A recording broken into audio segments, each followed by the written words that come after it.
An organization's ability to learn and translate that learning into action rapidly is the ultimate competitive advantage. A very good morning to one and all present here. I cordially welcome you all to the session 5 of the International Conference 2022 Organizational Behavior, the key enabler of digital transformation in organizations. I now request Ms. Supraja H., Assistant Professor from Department of Commerce Self-Supporting, to introduce the speaker of our session. Thank you, Keshika. An organization, no matter how well designed, is only as good as the people who live and work in it. I welcome you all for the session 5 of the International Conference 2022, Organizational Behavior, the key enabler of digital transformation in organizations. I warmly welcome our esteemed speaker of the session, Dr. C.S. Sharma, Professor, Sri Ram College of Commerce, New Delhi, who is a distinguished educator in India and abroad, having a rich experience of more than 40 years, covering various disciplines such as research methodology, human behavior, and finance. Earlier, Dr. Sharma held the prestigious position of Director, Maharaja Agrasen Institute of Management and JRE institutions. Besides supervising PhD research scholars at IIT Delhi and Amity University, he has enlightened several young minds by way of numerous workshops and training programs at Punjab Police Academy, Ramanujan College, Delhi, Academic Staff College, Guru Jambeshwar University, and the like. Sir is a very research-oriented educator who has published around 11 books and 47 research papers on varied topics of interest ranging from fuzzy ratios to spirituality. He is currently the coordinator, National Resource Center, Commerce Discipline, sponsored by Ministry of Education, and head Internal Quality Assurance Cell at Sri Ram College of Commerce. A hearty welcome to you, sir. Over to you, sir. Yes, good morning, everyone. We are talking about digitalization here, and what digitalization can do to us, to our lives. I would like to start with one small incident in this regard, or development in this regard. You see, we all understand that human beings are creative beings, and human beings, therefore, are the exclusive ones who have been endowed by God with the faculty of creativity. And in that sense, in the area of what we will call the arts. But the advent of digitization has been such that digitization and digitalization both have now encroached upon the area of art also. One example I like to give you. There is a Professor David Cope. And this professor at David Cope works at University of California in Santa Cruz. And he is a professor of music. And what this gentleman did, that he wrote computer programs, the computer programs which will compose, it is like an algorithm, that will compose the symphonies and operas. It will also compose carols and concertos. And his first creation was named, it was named as Experiments in Musical Intelligence, that is EMI. And this particular thing, this particular algorithm, that is EMI, that is the Experiments in Musical Intelligence, and this particular one, in the beginning, specialized in imitating the style of the famous composer, Western composer called Bach. And it took, he created this program, and when it was completed, then he arranged a performance of this particular program at a music festival in Santa Cruz in United States. And large number of people came from different places. They listened to that program performance by the program. by the algorithm. The performance of performance of what do you call Sebastian Bach's compositions, and the performance was greatly appreciated by the audience. But at the same time, the classical music composers of the Western music, they were also very disturbed. How can a computer replace human being in the subject matter which is as fine as the art? Or this was something like that. And many of the professors challenged about the quality of work that was performed by this particular program. And there was one more professor. This was done by Professor David Cope of University of California, Santa Cruz. And there was another professor of music, and the name of this professor was Steve Larsen. And he was working as music professor at University of Oregon. And he gave a challenge to David Cope, and he said the challenge is that this program will not produce as good quality music as would be produced by human beings personally. David Cope accepted the challenge. That let us compare how well the performance is done by the computer program and how well is done by the human beings. And what these people did, that they arranged a competition. And in the competition, people were invited, the audience, the students, teachers, researchers, and general audience people were invited. And what was done was that a particular symphony, a particular piece of music was first played by the machine, and the second one was played by a human being. But it was not known to the audience which one was being produced by the machine and which one was being produced by the human being. And after that, a vote was taken, which was better. And you know what the surprise was? The surprise was that the people appreciated the work produced by the machine more than the work produced by the human beings. This is really very interesting. And not only this, after that, Professor Cope, David Cope, continued to work on this particular program called as I said, the Experiments in Musical Intelligence, EMI. And what he did, that he created another program based on machine learning. And based on that machine learning, this program was called ANNIE, ANNIE. I repeat, another program was called, based on machine learning, it was called ANNIE. And this particular program, or this particular algorithm, its musical style continuously changes. Please note, it develops a musical style, and its style changes, and it develops in response to input from the outside world.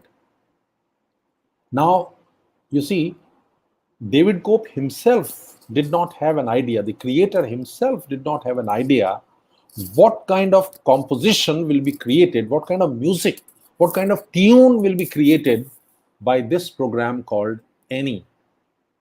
And you know, interesting thing, this ANNIE does not restrict itself to merely music compositions.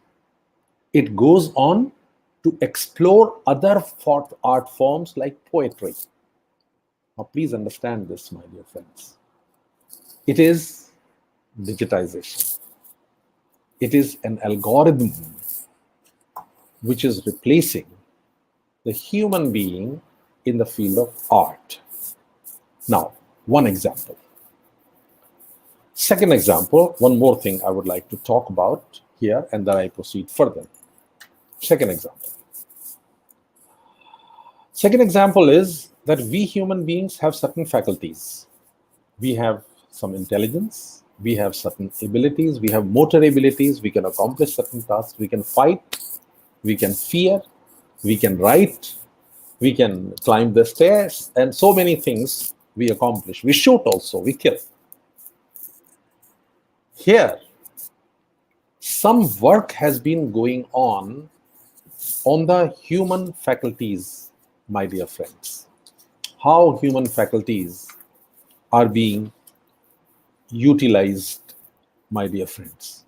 Now see, a very simple thing here I would like to talk about, that you must have seen maybe in movies, or it is a real experiment, that a helmet is created, and in that helmet there are certain electrodes which are placed, and those electrodes then send electromagnetic waves to certain areas of our brain, and that affects human behavior. Now, in one experiment, it was like this. A very famous journalist who writes for, I think, New Scientist, and her name, I think, is I am forgetting the name. Let me just check if I can get the name of that particular person. Sally Eddy, Sally Adee. This is a journalist with the magazine called New Scientist, and she was invited at Human Effectiveness Directorate at the Ohio Air Force Base of US military, and she was taken to a simulator for fighting which is used for the purposes of training the soldiers for fighting the terrorists. Now this lady, Sally Eddy, describes her experience like this. She said that I went to the training facility, I sat into the simulator, and in the simulator I was asked that you can pick up your rifle and you will be attacked by certain terrorists and you have to kill them. This was the task given to her. So as soon as the simulator started, this lady was attacked by some 20 people within the simulator. And in the simulator, it is a real life experience that you go through. That 20 people coming up, they all have guns in their hands, they have grenades attached to their bodies, and they are looking very ferocious and very real human beings, and you are as if in a field, and the persons are going to attack you. And she is supposed to pick up the rifle and attack them back and kill them. That was the task given to her. Sally Eddy writes that when I experienced this for the first time, people coming and charging on me to kill me, the first thing that gripped me was absolute and complete sense of fear and anxiety. And there was some sort of confusion in my mind what I would do.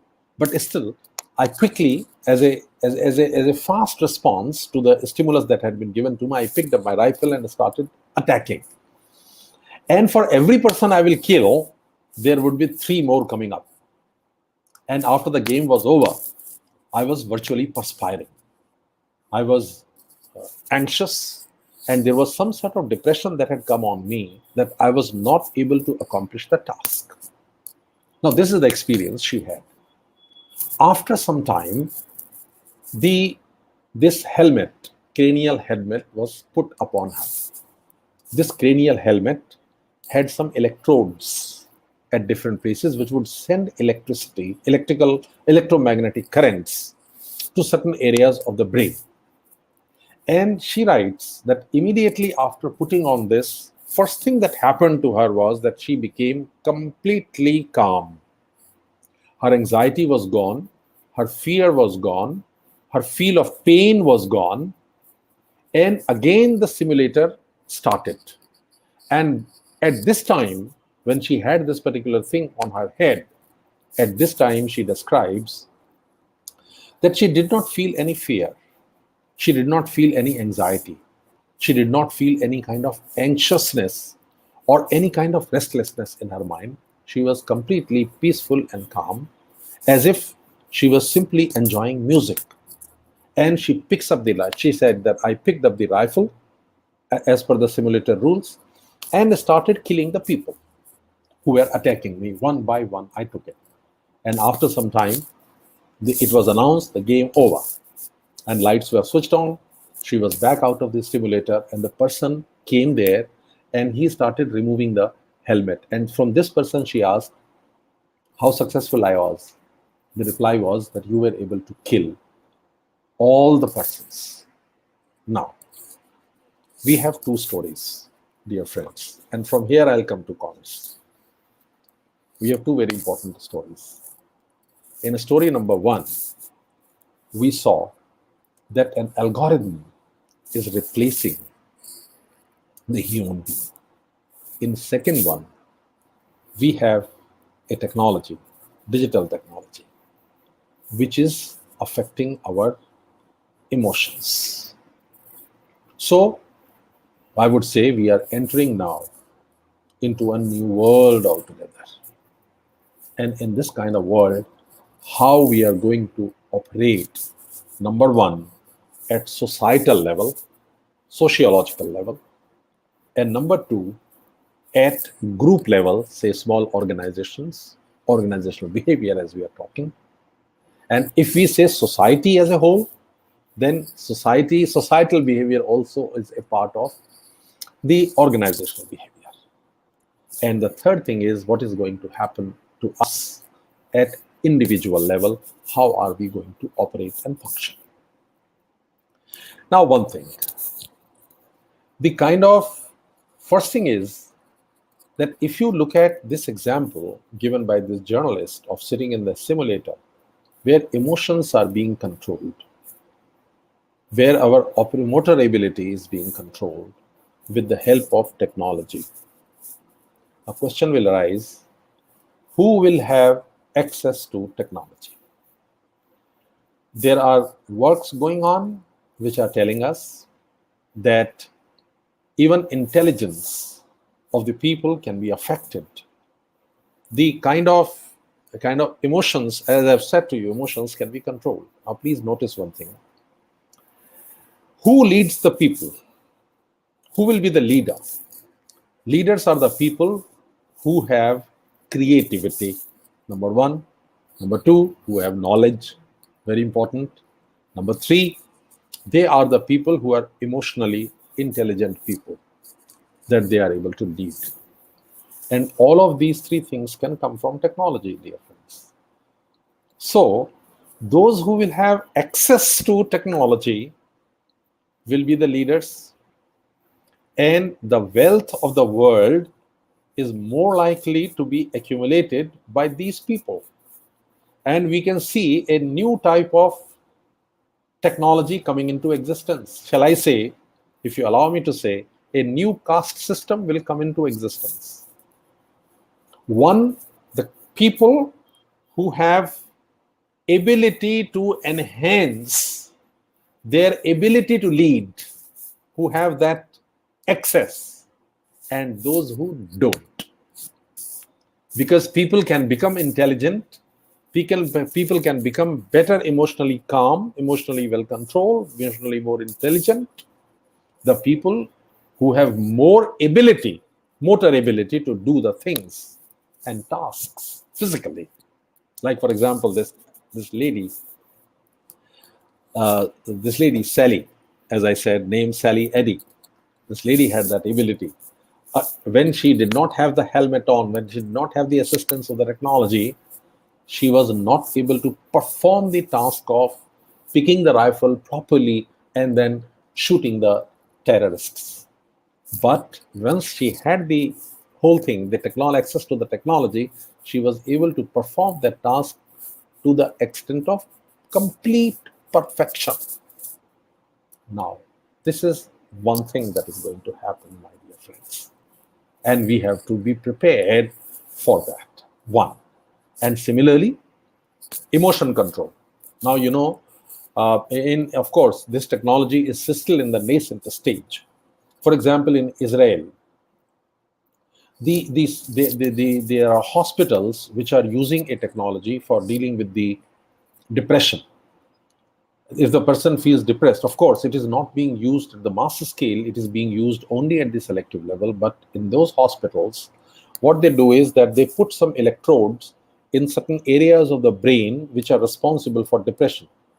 And those electrodes are connected to a small device which is which the patient holds or the doctor holds in his hands. And the person is in the state of depression, then the switch is turned on the device, and it sends electrical currents or creates electromagnetic fields in those areas of the brain which are responsible for depression, and those areas are completely blacked out, and the feeling of depression goes away. Anxiety, depression, sadness, that goes away, and person becomes calm, cool, and blank for some time. So this is the technology, and this technology is going up. This is the kind of digitalization that is happening, which means we human beings will have our physical abilities altered and changed as the digitalization comes, and a new society, new societal form is knocking on the doors. And that society will come where we will have one set of people who are more intelligent, who are more emotionally controlled, who have more physical ability just because of the access to the technology. And there will be those who do not have access to the technology, and they will not be either as intelligent or as physically able or as emotionally mature. So this is one challenge that the society is going to face. Where and what form it will take, we really do not know. Now coming to the second part, my dear friends. The second part of my discussion is this, that what is happening to business organizations as a result of the digitalization. What are these algorithms doing? Like, for example, as I said to you just now, this EMI or the algorithms called, as I said just now, the musical intelligence, or the any program that was created by Professor David Cope. What are they doing?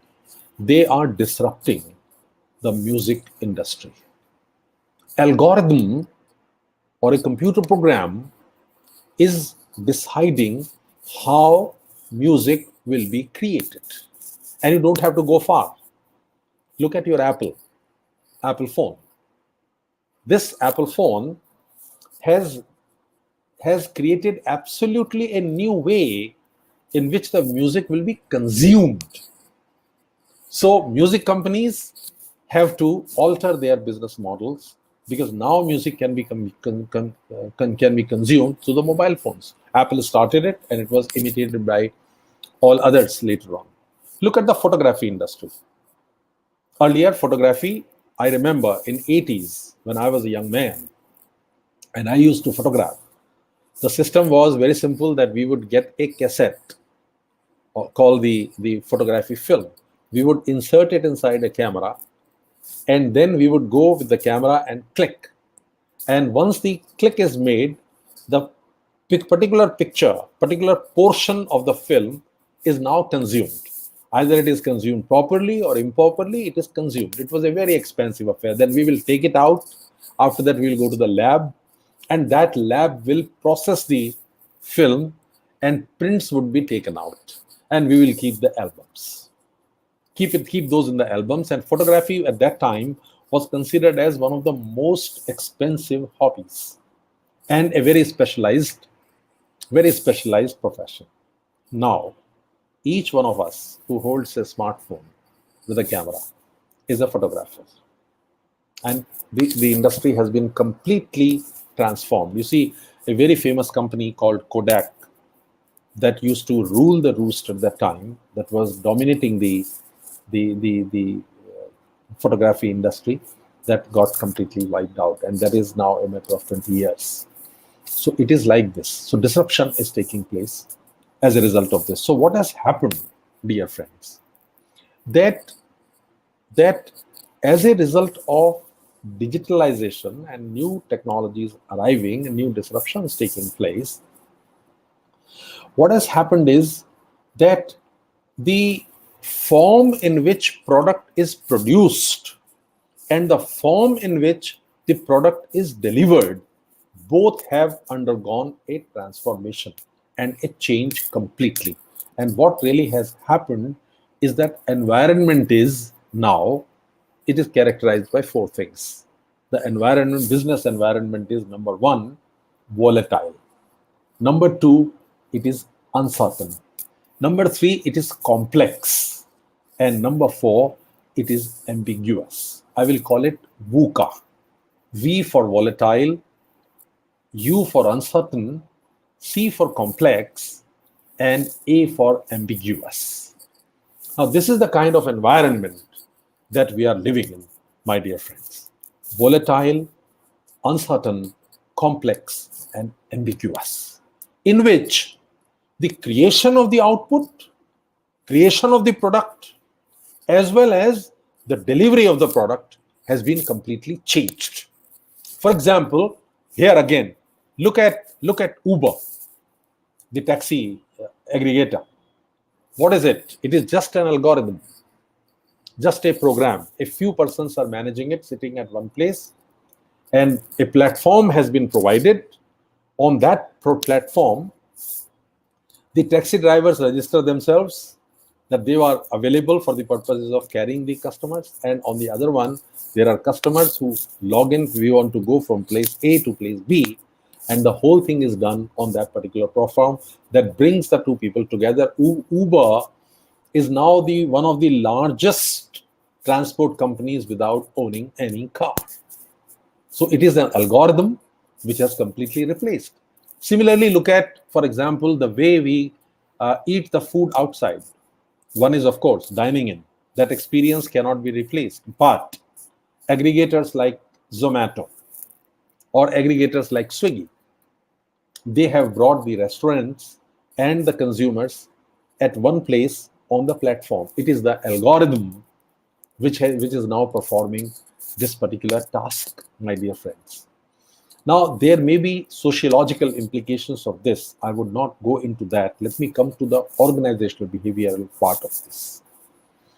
What has happened, first of all, here is that there is boundary-less organizations that have been created. The organizations, as we know them, the organizations have a boundary. They are situated, they are defined by their people, and they are defined by the place. Like, for example, we conventionally know that an organization like your college is, what is your college? College is a building. It's teachers and you, students. That is what the college is. The library, the exchange of information, the learning experience that you are having in terms of the curriculum, and the learning experience you are having through the extracurricular activities. This is what a college is. This is what an experience is. Now, earlier, this experience of teaching and learning was taking place at a given place. Now, that place is now boundaryless. For example, now I am sitting in Delhi and talking to you, and I'm talking to you without even seeing you. I'm not seeing any one of you. I was just told, I've interacted, I've seen the faces of only two persons. One is your head of Department of Commerce. And the second one was that perhaps she was a student who handed over the mic to the head of the department to introduce to me. And immediately after that, I'm talking, and I'm talking to myself here on the screen. I'm not seeing any one of you. But learning and teaching is going on. Exchange of information is going on. So first thing that has happened here is organizations have become boundaryless. And organizations will have to become boundaryless. And according to that, the functioning and norm of operation will have to go. And the biggest thing in this regard is the trust, my dear friends. What is the trust? The trust is this. I am speaking from here, the teacher is speaking from a different place, and students are listening at the other end. Now, when we are in the physical mode, then as a teacher, I make sure that you pay attention. But here, I have to trust that you have to pay attention, that you are paying attention. I have to trust this. Whether you are paying attention or you are not paying attention is up to you. And this brings me to the second point. And the second point is that the onus of learning has shifted from teacher to the taught. Now, my job is only as disseminator of knowledge. Your job is to learn. I cannot make sure that you learn. In the physical mode, I would go to the desk of each and every student of mine. Say I'm teaching accounting. I give you a problem. And when I give the problem, I ask you to solve that particular problem. And I go to each one of your desks right there and see how you are solving. And if you get stuck at some point as a teacher, I just give you a suggestion that please try, look at this way. And this is how I enhance your analytical, critical skills. But now that opportunity is not there. Complete responsibility, complete burden, complete onus of learning is upon you. So this is the example that we are taking from the educational organization. What about another organization? An organization which is, for example, performing, look at Uber. Here, it is a boundaryless organization. Here, taxi drivers can join in, customers can join in anytime, and they can go perform the task and go away. And here, assumption is that taxi drivers will do the job of driving the customers safely from place A to place B. This trust is built in the system. And if this trust is not there, then this very Uber platform can be used for committing the crimes, like kidnapping people away. So that trust. So in organizational behavior, in these boundaryless organizations, the most important thing is building the trust. Look, for example, the Amazon. What Amazon is surviving on? Again, it is an aggregator. If you have some products, you can get yourself registered at Amazon, and your product will be displayed as you would like to be displayed, like those to be displayed on the platform. Customers will access the product, they will place the order at Amazon, that will reach you, and you will then supply the product to them. And they have a system, returns assured. That is to build the trust. If that is not done, if you start selling them selling or sending defective products, then naturally it will not survive. So what has happened is that the trust that had to exist, that was existing earlier, we could compromise on that trust a little bit.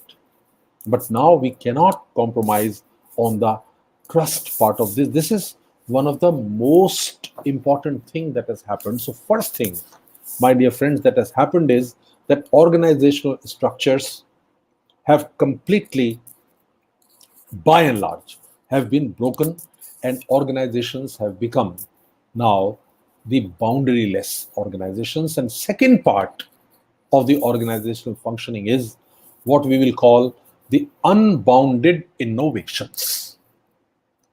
I use the word the uncontrolled, limitless, rather than saying uncontrolled, or rather than saying unbounded. We would say that organizations now, with the digitalization, will have to become characterized with what we will say the limitless innovations. That is, innovation will have to take place. And why will it have to take place? It will have to take place because of the digitalization that has taken place in every aspect of life, because everybody is practically carrying a small computer in their hand. Everybody is practically connected to the internet. And if I share that important piece of data with you, As for January 22, more than 67% of the world population is connected to internet. As I am talking to you, whatever I am saying, some of you might be googling the keywords that I am speaking. For example, I have used the word limitless digitization. I spoke the word name of Professor David Coe, and I spoke about any as the program, as I spoke about the EMI, musical intelligence program that I talked about. Some of you might have actually Googled them to find out whether they really exist or they don't, and in what form they are developing, they are working right now. So we are all very well connected. So as a result of that, what has happened is that consumer expectations, they have become unbridled.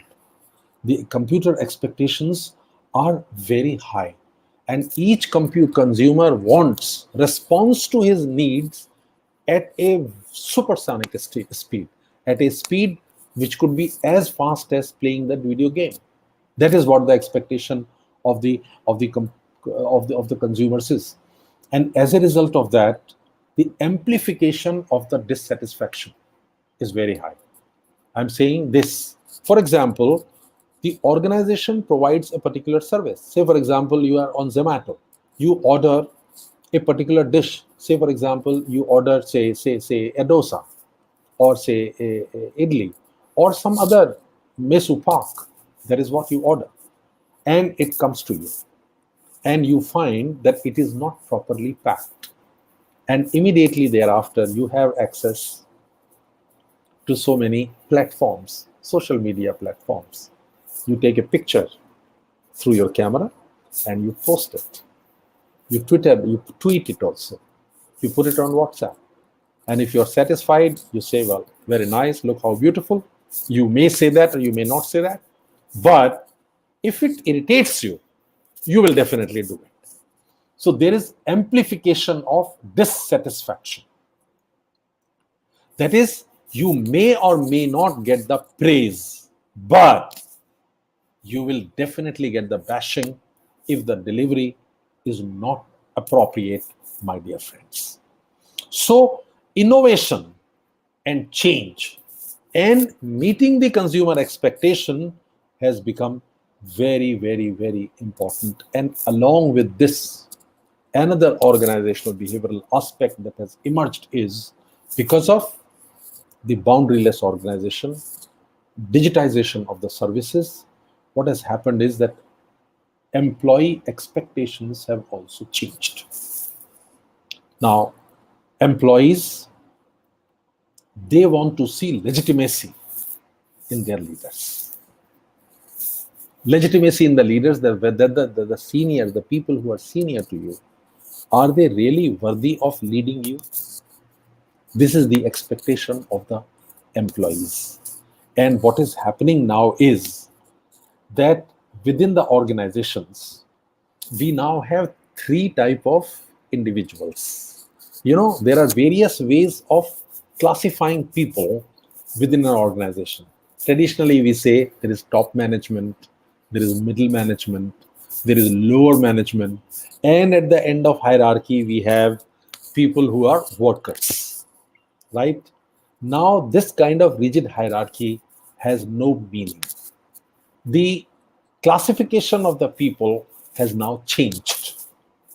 And this is a very important thing in organizational behavior as we look at it.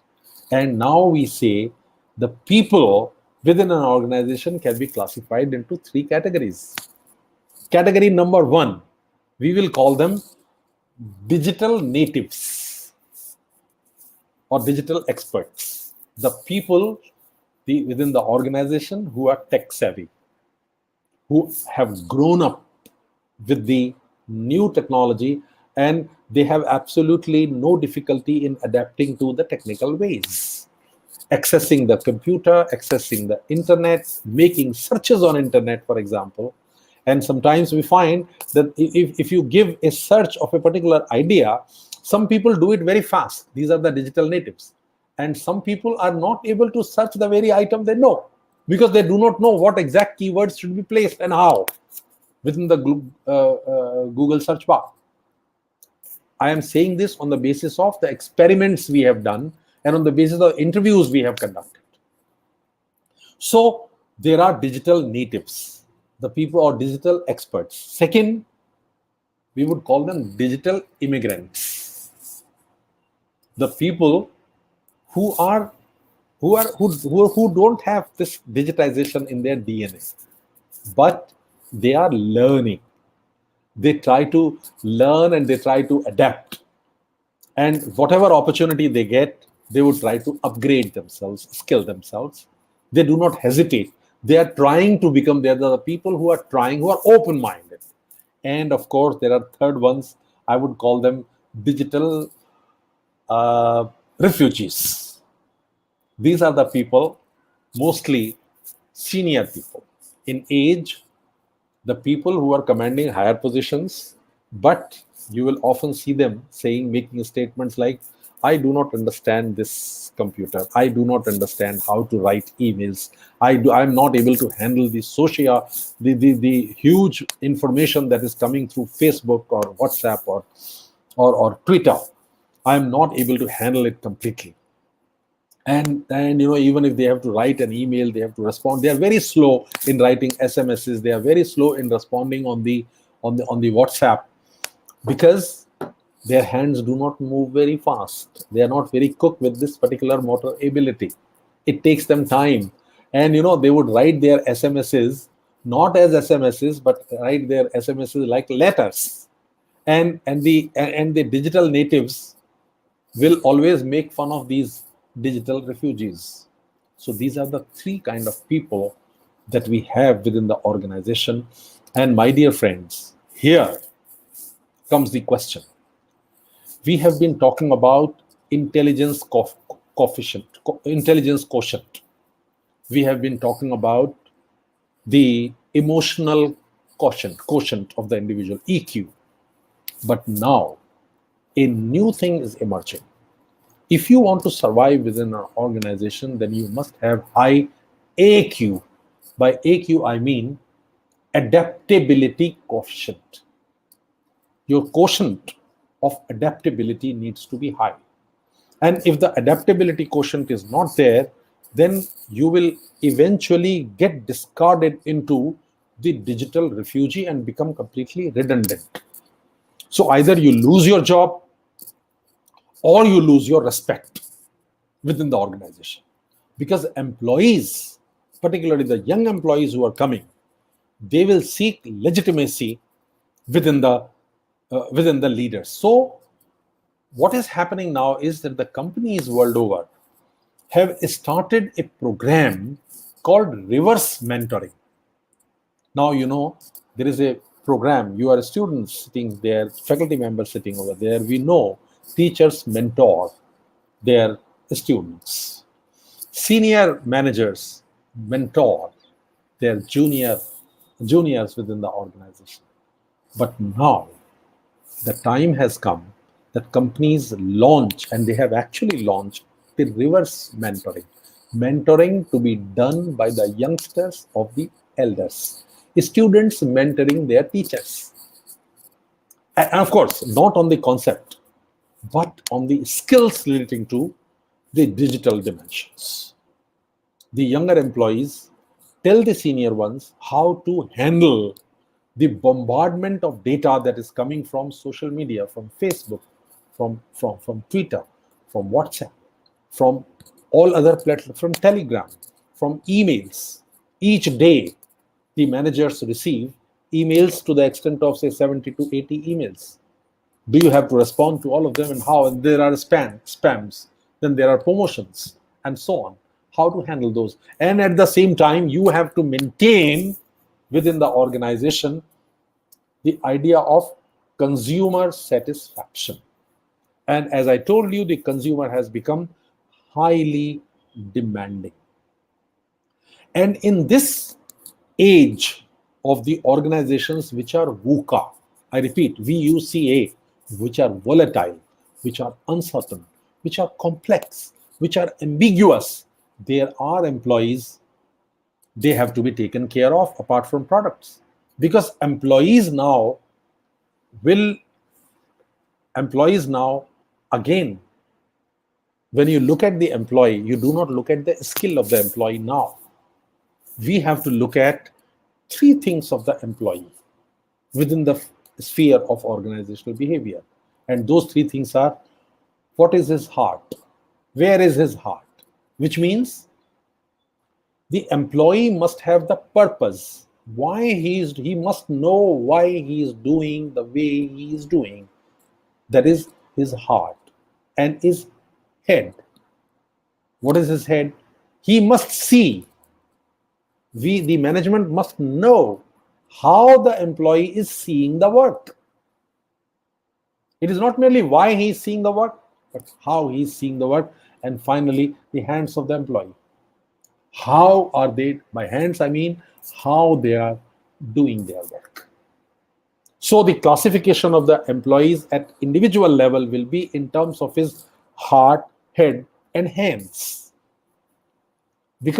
Why? Because skills are changing continuously and at a very fast pace. For example, I give you one example. Fast expectations of the compute or of the consumer. Now look at this. We have companies like Big Basket.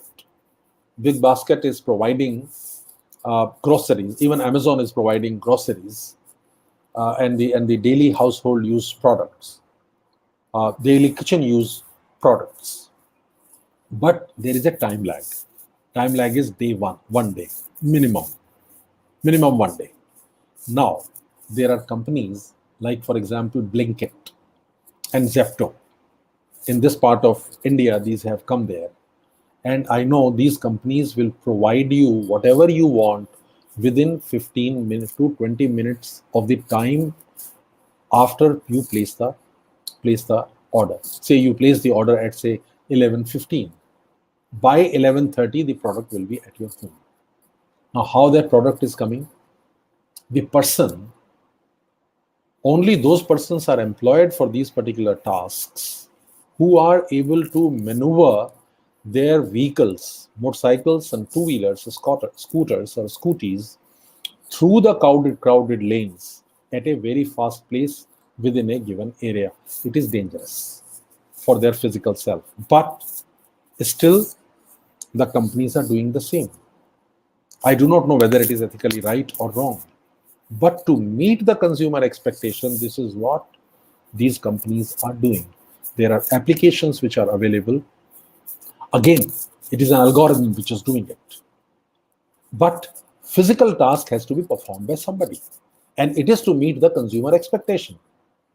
Big Basket provided you, Amazon is providing you the facility that you can get your groceries, you can get your provisions for the kitchen at your home. You need not visit the mall.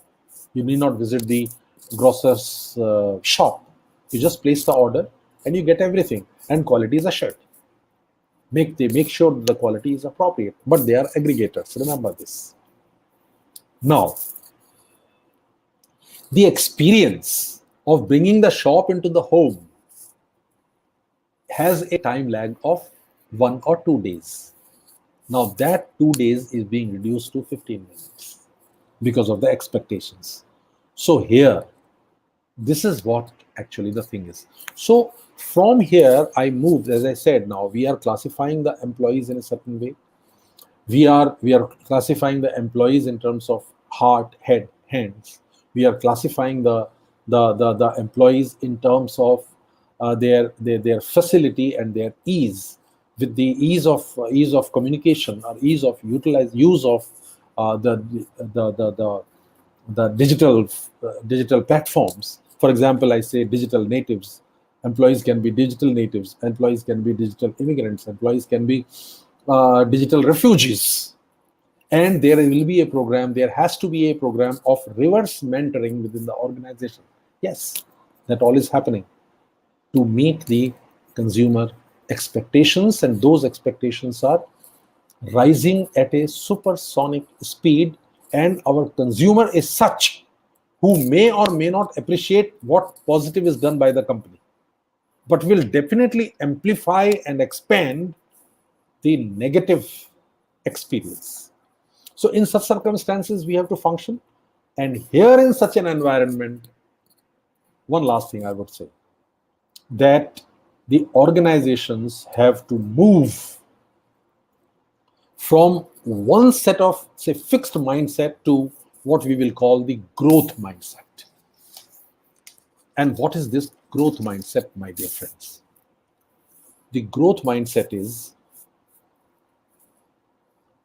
that you are constantly willing to learn. You are constantly willing to improve.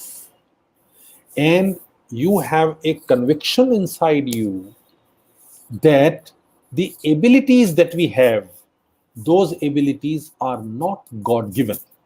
The abilities can be developed. You see, a lot of work has been done on the fixed mindset and growth mindset by Professor Carol Dweck.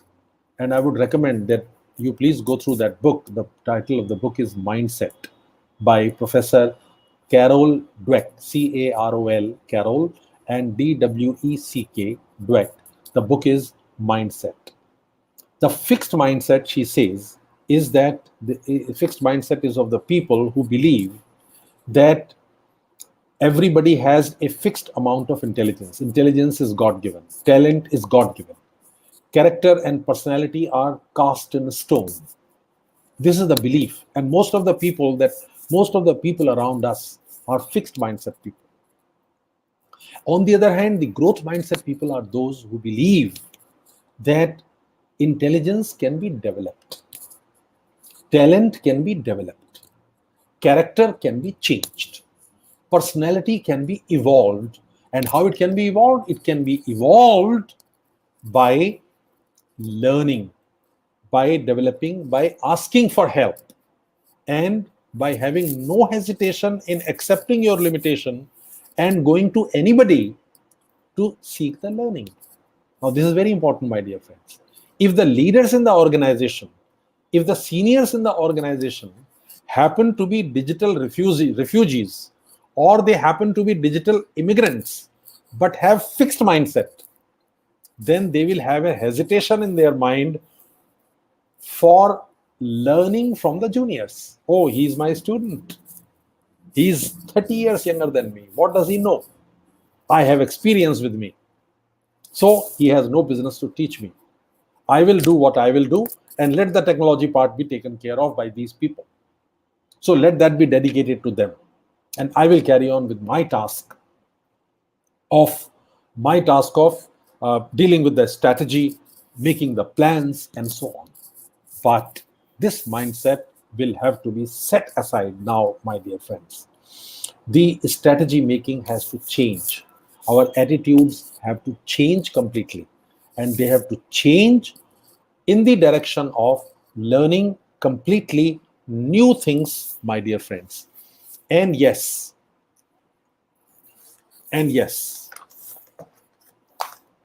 the leadership within the organization has to take care of one thing. That is the leadership style. The leadership style within the organization will have to change. This leadership style cannot be totalitarian. If the organizations have to survive in the new digital age, it has to be based on trust, my dear friends. And the leaders cannot be the planners. Please understand this. Leaders will have to be catalysts. Because those who are delivering the service, those will be the people who will be allowed to take decisions. And based on the input that is coming from the customers, the new designing of the jobs, new designing of the roles, new designing of the products will have to take place. So I can ultimately summarize my entire discussion in following way. Number one, my summary is this. Number one, we are now looking at a new society very soon coming up. And in that society, the category of people are likely to be of two types. Number one, those who will be able to have access to such technology which will make the people more intelligent, more physically able, more emotionally matured. And there will be people who will not have access to this kind of technology. The people who will have access to the superior technology will control the world, will control the societies. And the power game, power structure will shift completely, whether you have a democracy or you have a totalitarian regime. Only those people will lead, those people will be in power, who will be able to enhance their intelligence, their their emotional composition, and who will be able to enhance their physical abilities with the help of technology. This is one. Number two, at the organizational level, algorithm, computer programs will replace the organizations or are fast replacing the organizations. The rigid structures, rigid physical structures are getting dismantled, and in its place we now have boundaryless organizations. And we have to have organizational systems which are adept to these boundaryless organizations. Number two, at the same time, the consumer expectations because of access to information through internet have gone up very high. And our consumers' expectations are very good, very high, and at the same time, they want their expectations to be met at a very fast speed. And their positive experiences may or may not be reported, but the negative experience of the consumer are amplified beyond proportions. So accordingly, the organizations have to build their responses, and the response can be only one that is limitless innovation. And for limitless innovation to take place, the leaders will have to be risk takers. Leaders will have to encourage the new people or innovators to experiment with the new ideas. And if they don't do it, they will not be able to lead the organization successfully. Leaders will not have to be the planners, leaders will have to be the catalyst. And third thing, the classification of the employees now is going to be as digital natives, digital immigrants, and digital refugees. And the conventional classification of employees as top management, middle management, lower management, and workers will get eventually dismantled. And here, therefore, a new mindset which is growth oriented, a mindset will have to be developed, which is growth mindset in the sense that everybody is willing to learn, everybody is willing to ask for help, everybody is willing to encourage everybody else.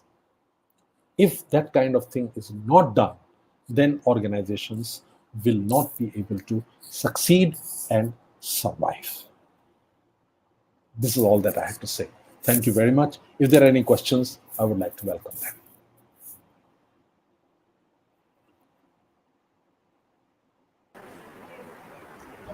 Thank you, sir, for the enlightening and informative session.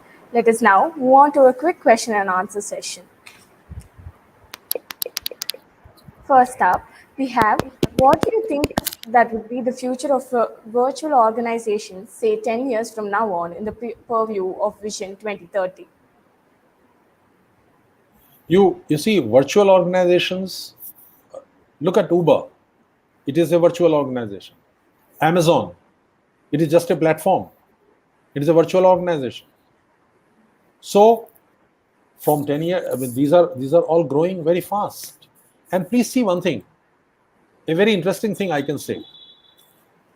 If I say what is Uber, Uber is connecting taxis and autos and motorcycle riders with the people who want to move from one place to another. Now, please see today, the transporters, Uber kind of organization can come in for the transportation for shipping also. It can, something like this can come up for the goods that are being transported currently by the transport companies which are owning a fleet of trucks. That can come, we do not know. Some young person like one of you sitting over there might be sitting somewhere in one room and might be imagining how he can create something new. Yes, that can happen. But one thing very important is going to take place. Currently, the truck drivers, cleaners, the service handlers, these are the people who have their unions, which can represent their rights with the people who employ them, who engage them. Okay? But if this is replaced by by an algorithm, then the whole wealth moves from these millions of people to the people who own that algorithm. I do not know what kind of society would that be. I cannot imagine. Personally, I cannot imagine. What will that be? But I can foresee that the power, economic power that rests with the people who are owning the taxis and trucks, that economic power will shift from them to the algorithm. You see, because the employment of the taxi driver, employment of the truck driver or the truck owner depends on how the algorithm treats him. If everybody is traveling through a taxi, imagine that situation. Why should I, if suppose, like it happened in Chile, that people stopped owning their cars there. They were so dependent on Uber. If they have to go somewhere, nowadays what we do, we have a car. If we have to go somewhere, we go, take the car out of our house and then drive to the place. But suppose I get that service at a very cheap price. Okay, then what do? If I have to go from my home to my college, I simply open my phone, switch on the app, and I simply write, from my home, I want to go to my college. And within 2 minutes time, a taxi is connected to me. I get into the taxi and taxi takes me there. Now what do? I would not buy the car. Why should I buy the car? There is all the trouble. If it meets an accident, I have the tension. If somebody comes and scratches my car, I have a tension. My money is blocked. I'm not able to earn interest on it. So all these things are, and then maintenance problem, space problem, parking problem, all these problems can be completely done away with if Uber becomes or Ola becomes an easy to access service. Suppose this happens, and this actually happens. Now what will happen? The power will shift completely to Uber, my dear friends. Okay? And if Uber decides to blacklist one particular truckwala or two truckwalas, three truckwalas, they will not be able to find employment at all. Because now monopoly lies with these algorithms or the owners of these algorithms. Nonetheless, as long as the consumer is satisfied with the algorithm, as long as consumer is satisfied and expectations of the consumers are met, they will survive. So I would say your question is very specific. What do you think would be the future of virtual organizations? The future is very bright. You simply, Uber in Delhi, for example, it was working only from a small room. When it started in Delhi, it was working from a small room. There were 2 employees of that particular company having 2 laptops, and they were only providing an application. They were connecting with the help of an application. Consumers could connect with the consumers, And the whole thing came into light when one Uber driver kidnapped a girl and a police complaint was lodged. When the police complaint was lodged by the relatives, they said that the girl had used their daughter has used the taxi under Uber. So these people started searching for Uber, where Uber was. And eventually, after 3-4 days, they found that there is a small room in a city called Gurgaon, where in that room, these people were sitting with 2 laptops. And there were no regulations, nothing. They were simply connecting. And that's how it happened. And that's how we came to know what it was. And the whole administrative machinery came into light, and there was demand in the newspapers, magazines, on the television, everywhere, that this particular program is going completely uncontrolled. But even today, with all the controls, with everything that has come into place, the organization continues to remain virtual. Similarly with Amazon also.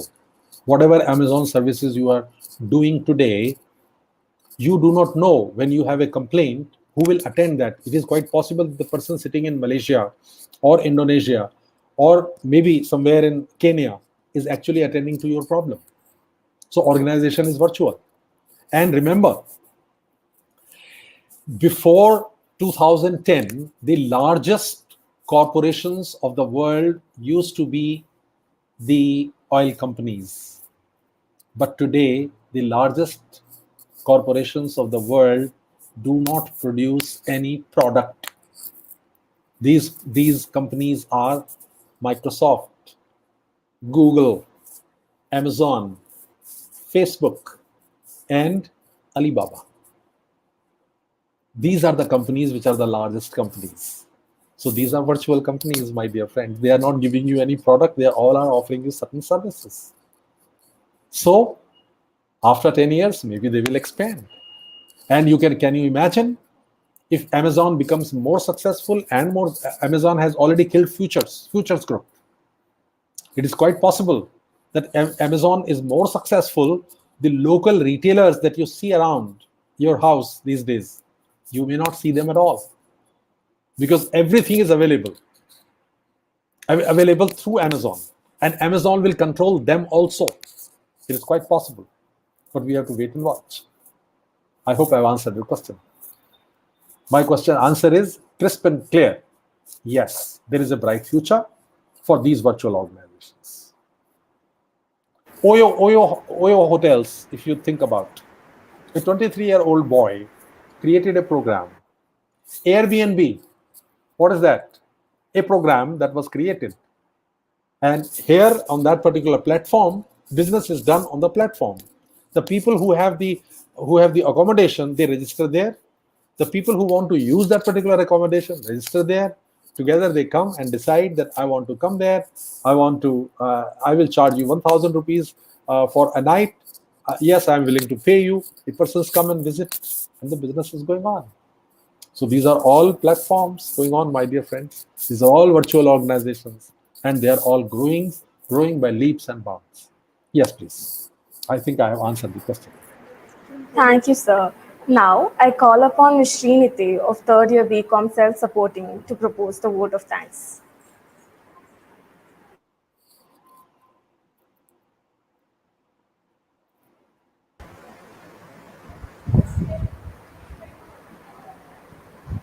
Thank you, Keshika. Quoting Mr. James Allen, no duty is more urgent than returning thanks. My warm greetings to one and all present here. I take immense pleasure in extending my gratitude on behalf of the Department of Commerce, Ethiraj College for Women. I would like to thank our speaker, Dr. C.S. Sharma, for the knowledgeable session. You made the session very interesting with various examples.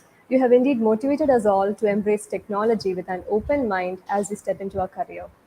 We greatly appreciate your efforts to grace this occasion in spite of your busy schedule, sir. Thank you, sir. Thank you, one and all. Namaskar.